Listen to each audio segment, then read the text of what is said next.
achieving sustainable development goals, which aims to ensure inclusive and equitable quality education and promote lifelong learning opportunities for all. My name is Mary Ojelka. Thank you.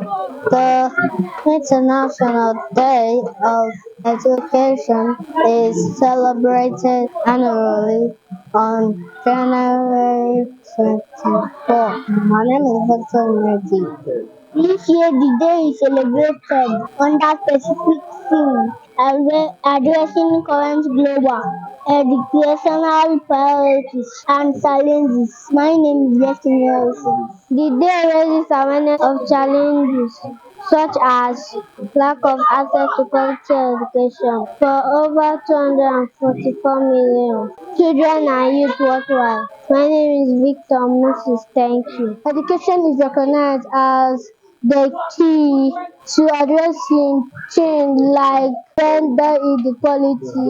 International Day of Education serves as a call to government to invest in education. My name is Lisa Nufi.